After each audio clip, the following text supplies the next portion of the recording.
మీ అందరికి ఒక విషయాన్ని చెప్తాను. ఈ లోకం అంటుంది, నన్ను చూసి ఏడవకురా అంటుంది. ఇంకొంచెం అప్డేట్ అయ్యి, ఏడ్చేవాడు ఎట్లనైనా ఉంటాడు, వాని మనం మార్చలేమనుకొని నీ ఏడ్పే నా ఎదుగుదల అన్నాడు. ఇది కూడా నచ్చలేదేమో, చివరికి ఒక సాఫ్ట్ కార్నర్లకు వచ్చి అందరూ బాగుండాలి, అందులో నేనుండాలి అని అనుకున్నాడు.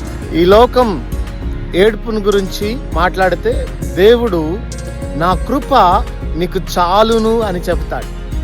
ఆయన మనల్ని ప్రేమించే దేవుడు, మనల్ని రక్షించే దేవుడు. ఈ లోకం పాపం చేత శాపం చేత పట్టబడి ఉంటే ప్రేమించేటువంటి దేవుడు, క్షమించేటువంటి దేవుడు పరలోకాన్ని విడిచి భూలోకానికి తెంచి నీ కొరకు నా కొరకు ఆయన తన ప్రాణాన్ని పెట్టాడు. అంత మాత్రమే కాదు, తిరిగి 3వ దినాన లేచాడు. ఆయన నమ్మిన వారి పట్ల ఆయన నిత్య జీవమై ఉన్నాడు.